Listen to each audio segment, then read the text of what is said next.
Et les amis, encore une fois, on perd des points face à cette équipe de Cadiz. L'année dernière, c'était au Alfredo Di Stefano. Cette année, c'est au Santiago Bernabéu. 0-0 le nul, qui fait vraiment, vraiment mal, les amis, mal.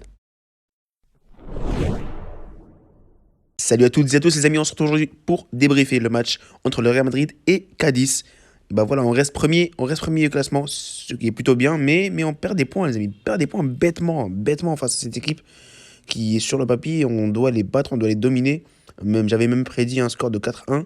Mais bon, c'était clairement pas notre jour, les amis. Même si on jouait 30 minutes de plus, je pense qu'on n'aurait pas pu marquer. Leur objectif était clair, rentrer avec un seul point et avec les cages inviolées, donc défendre autant qu'ils pouvaient. Et voilà, ils ont réussi, les amis. Ils ont réussi 0-0, 82% de possession pour le Real Madrid, 36 tirs, les amis. C'est énorme. C'est énorme. Bref, les amis, le Real Madrid a commencé avec une compo assez classique, malgré les blessures. Courtois au goal, Vasquez et Mendy à gauche et à droite. En charnière, Militao Alaba. Milieu, Casemiro, Kroos et Valverde. En attaque, Benzema, Vinicius et Hazard qui a fait son retour en tant que titulaire après 3 mois, les amis. 3 mois sur le banc. Donc voilà, ça c'était la compo pour le Real Madrid. En termes de contenu, les amis, bon, c'était clair qu'ils allaient défendre. On savait qu'ils allaient refuser de jouer. Et leur objectif était de défendre, défendre, défendre jusqu'à la dernière minute. Et ils ont réussi. Donc le Real Madrid, on connaît, les amis. On connaît, on a vu contre Osasuna, on a vu contre Sheriff. Ce genre de match, on n'aime pas. On n'aime pas. Et avec un Modric qui n'est pas là, bah, on va avoir des difficultés à se créer des occasions. Surtout en première mi-temps, les amis. On a été dégueulasse. Première mi-temps, elle a été à vomir. Je crois que la seule occasion, c'était le tir de Valverde en dehors de la surface. Et quand c'était pas des tirs, les amis, c'était des centres et des centres au pif. C'est même pas précis. C'est Lucas Vasquez, il a abusé.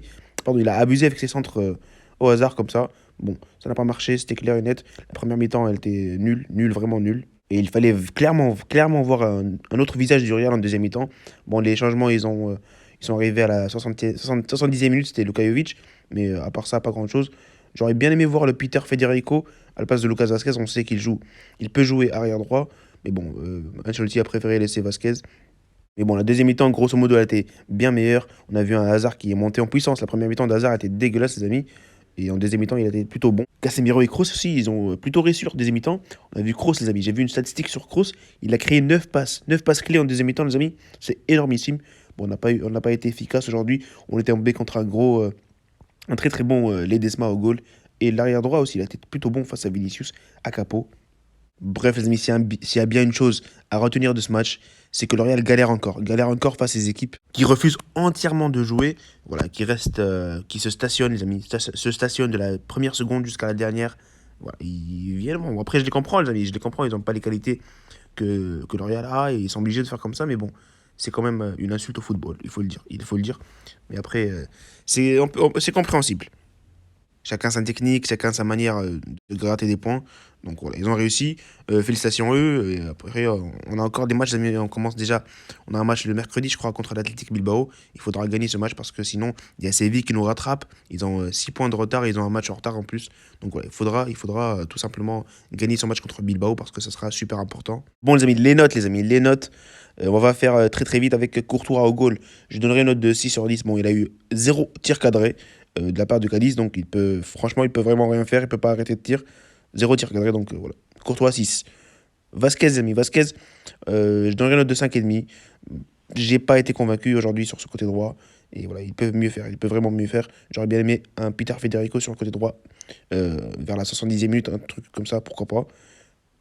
Ferland Mendy, match moyen. Défensivement, le Real Madrid n'a rien à faire. N'a vraiment rien eu à faire. Donc franchement, c'était offensivement qu'il fallait trouver la faille. Et Ferland Mendy ne s'est pas montré dans cet aspect-là du jeu. Donc je donnerais de 6 sur 10. Pardon. Militao là-bas, franchement, là, les amis, la défense, on ne peut pas vraiment les noter. Les joueurs de la défense, les défenseurs, pardon. Parce que il n'y a vraiment pas d'occasion du côté de Cadiz, à part le tir de Negredo pardon, qui passe juste à côté. Il y a pas d'occasion du tout. Donc par défaut, je donnais une note de 6 sur 10. Le milieu, par contre, le milieu, on peut le noter. Valverde, je donnerais une note de 6,5 sur 10. Première mi-temps, j'ai bien aimé. Il a tiré, il a créé la seule occasion du Real Madrid en première mi-temps. Il a été plutôt bon, actif dans le jeu. Et voilà. En deuxième mi-temps, il est sorti à la place de Jovic. Mais sinon, match correct de Valverde. Casemiro, les amis, franchement, en première mi-temps, j'ai pas trop aimé. Il aurait même pu se prendre un carton rouge. Mais bon, il a pris un carton jaune et il sera suspendu pour le prochain match. Mais deuxième mi-temps, plutôt bon. Plutôt bon pour deuxième mi-temps. Il a essayé. Il a tenté des tirs. Il a donné pas mal de passes de centre qui auraient pu être décisifs. Mais bon, ça n'a pas marché. Je donnerai une note de 6,5 sur 10 quand même pour Casemiro. Kroos, une note de 6,5 sur 10 pour Kroos aussi. Il a été bon, Kroos. Il a été bon. Il a contrôlé le jeu. Il a contrôlé le tempo. Tout passé par lui, c'est normal. En absence de Modric, c'est plutôt Kroos qui va gérer les choses. Mais bon, ça n'a pas marché aussi. Il s'est créé 9 passes clés, comme j'ai dit tout à l'heure, les amis. Mais dommage. Dommage, pour moi, c'est 6,5 pour Kroos. L'attaque maintenant, les amis.